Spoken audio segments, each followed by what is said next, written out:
لو ميسي لم يكن في كرة القدم شنو كان غادي يتغير، شنو كان غادي يتبدل؟ هذا هو ميسي، هذا اللي يعطي الدروس، هذا اللي يقري الدروس، هذا الأستاذ البروفيسور في عالم الجد المدور. صدقوني لا أبالغ، صدقوني لا أبالغ، أنا الذي نظر الأعمى إلى قدمي وأطربت مراوغات من به قلة نظري. أنا ميسي كبيرهم على صغري، أنا ليو عارض المتعة في عالم القدم. كلمه يا المتنبي، كلمه يا أبا الطيب.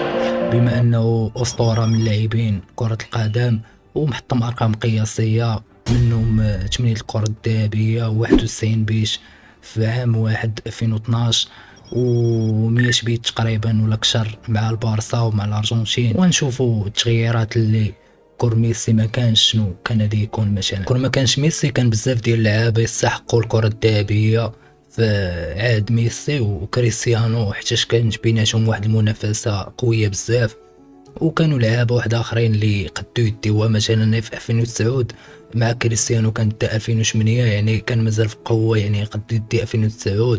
2010 كان انيستا من احسن اللعابه اللي في كاس العالم، داو كاس العالم وثلاثيه تاريخيه سبليون، كاس اوروبا 2008 و2010 كاس العالم، 2012 كاس اوروبا، ومداش كاع الكره الذهبيه. شوفوا ثاني في 2015 نيمار اللي ما عمرو دا الكره الذهبيه، على جا في واحد الوقت اللي كانوا واحد المنافسات بين كريستيانو وميسي اللي خياليه في الارقام في كل شيء، وما سعفوش الحظ. وكنظن على ان الكره الذهبيه ديال 2021 كان يستحقها ليفاندوفسكي، على دوز موسم تاريخي مع الباير ودار بزاف ديال الانجازات منهم رقم قياسي، وتا هو دا ميسي في داك العام لان ميسي ظاهره لا تقارن. وندوزو ثاني لاخر عام دا ميسي كرة الذهبية هو 2023، انه كان يستحقها هالاند لانه كان شاب صاعد وكان جاي بقوه ودار بيوجه بزاف ولعب ماتشات خياليه مع مانشستر سيتي ودا معهم تشامبيونز ليغ بطوله بزاف د الحوايج.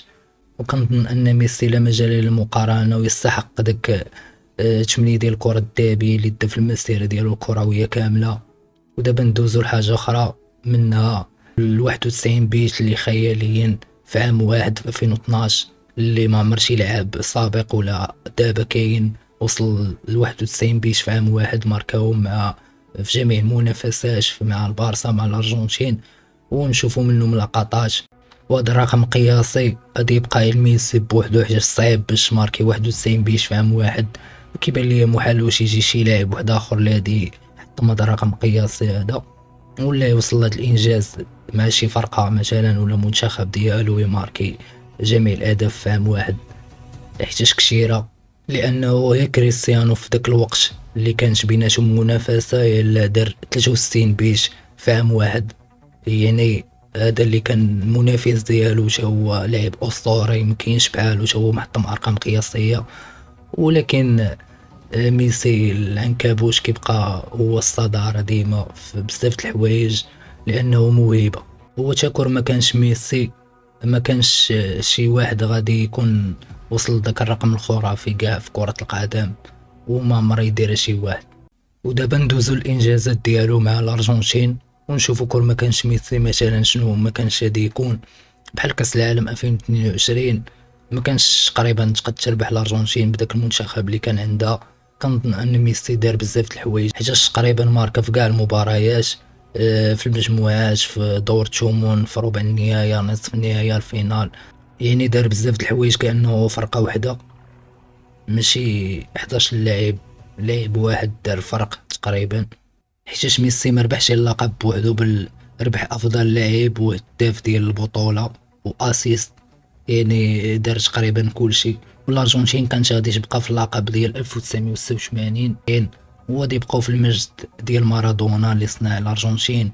ولكن ميسي صنع التاريخ بالارقام باستمراريه، وفي 2023 كان اكثر لاعب لعب مباريات في المونديال، اكثر مساهمات هدفيه وهداف تاريخي الارجنتين ب 100 بيت تقريبا. وإلا ما كانش ميسي كانش غادي تبقى منتخب كبير بلا تاريخ حديث، وميسي بوحدو رجع للقمه كانه هداف تاريخي صانع اهداف تاريخيه بطل مونديال صاحب ارقام كل البطولات.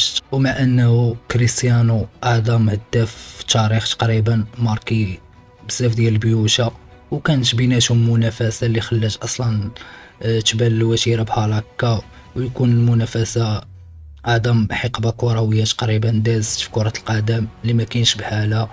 واي واحد تفرج في ديك الحقبه راه كيعترف بان الكره كانت واعره بزاف، ماشي بحال دابا الكره ولات ممله شويه. ولكن كنظن ميسي وكريستيانو عطاونا واحد الحيويه، وكان المباريات كيدوزو واعرين بزاف كتستمتع فيهم. كنظن ان ميسي ما كاينش شي واحد بحالو تقريبا في كرة القدم، وكيبقى اسطوره. وحنا شفنا كون ما كانش ميسي مثلا شنو كان غادي يتغير، ولكن كاينين شي حوايج اللي كيبقاو هي ديالو هو نيش، ما كاينينش عند واحد اخر تقريبا كاع. وصلت الاخر، شكرا ليه، وما تنساش معاك ابوني وجيم كومونتير، وغادي نكملوا في هاد السلسله هادي ونشوفوا بزاف ديال الامثله ماذا لو كريستيانو لم يكن مثلا في الحلقه الجايه، ونشوفوا حتى هو كون ما كانش شنو كان غادي يتغير في الكره، وشنو الحوايج اللي هو محطم ارقام قياسيه فيهم واللي ما دارهمش لواحد اخر بحالو. ونتمنى يعجبكم هادشي اللي كنديرو. شكرا، ونشوفكم في فيديو واحد اخر. الى اللقاء، تشاو.